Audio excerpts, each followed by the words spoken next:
Tiene la palabra el diputado Cabandier. Gracias, presidente. La verdad que he intentado hacer una mirada algo analítica de lo que está transcurriendo en la Argentina en relación a los usuarios, a las tarifas, a los aumentos. Sinceramente, me llama mucho la atención y me llena de sorpresa que el supuesto mejor equipo de los 50 años ni siquiera pueda conformar una tarifa de luz y de gas. Yo creo que están en un limbo que hace algunos años también había un gobierno que tenía la misma característica, de no saber para dónde ir, no saber qué puerta agarrar, confundirse los nombres. En ese sentido, yo creo que es importante recordar qué hay en materia normativa, de regulación, para también que los usuarios, que los que tienen que pagar, que los que tienen incertidumbre, con los que ya tienen la boleta, que les aumentó 1000% del uso de gas o de agua, y están en sus casas esperando a ver y tener una información para saber qué hacer y cómo proceder con respecto a eso que los aqueja.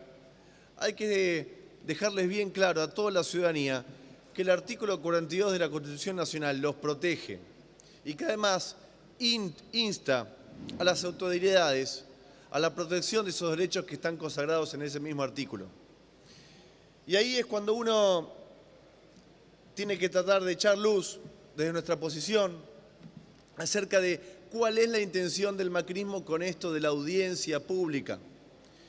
Porque a uno le hace pensar que en realidad la audiencia pública es un intento de bajar las aguas del gobierno con algo que no puede resolver y no sabe cómo hacer, no sabe en qué puerta elegir.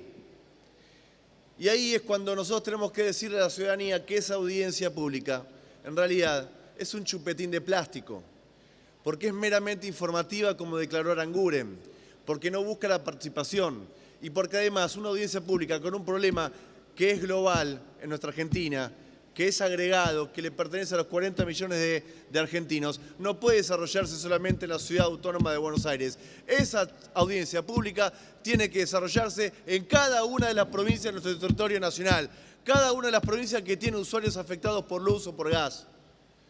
Y ahí es cuando nosotros queremos decir que la participación no es un mero hecho abstracto, es algo de lo más rico y de lo más lindo que tiene nuestra democracia.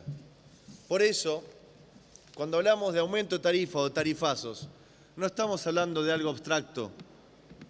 En realidad, estamos hablando del problema que hoy tienen los clubes de barrio, que no pueden pagar las tarifas y tienen que cerrar actividades recreativas o deportivas que contempla y contiene a miles y miles de jóvenes o niños en nuestro país. Cuando hablamos de tarifa, no estamos hablando de algo abstracto. Estamos hablando de esos centros culturales, de esos teatros independientes, de esos artistas, de esos músicos que no tienen o que tienen que aumentar su ticket o que ya no pueden desarrollar actividades porque no saben cómo solventar las actividades culturales que son de contención para gran cantidad de población de nuestro país. Cuando hablamos de tarifa, no estamos hablando de una abstracción. Estamos hablando de las universidades nacionales que no pueden sostener los aumentos que han tenido en luz o en energía. Cuando hablamos de tarifazo, estamos hablando de esas familias que les ha aumentado y les ha quitado las tarifas, casi la mitad de sus salarios o un tercio de sus salarios, y que nada tiene que ver con sus ingresos.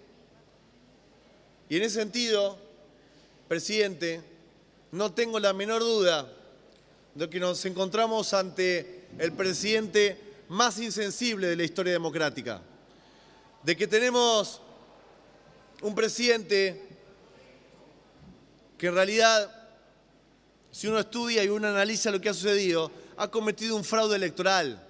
Porque decirle a sus votantes que no iba a aumentar las tarifas, decirle a sus votantes que no iba a hacer todas las cosas que finalmente hizo, es un fraude. Macri cometió un fraude. Y acá entendamos y hablemos con claridad. No es Aranguren, es Macri, porque el responsable de estas tarifas es el propio presidente Macri.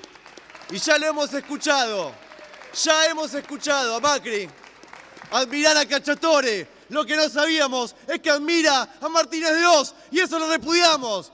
Basta de tarifas y basta de opresión a todas las familias que no pueden sostener este aumento sideral de sus ingresos. Gracias. Gracias, señor diputado.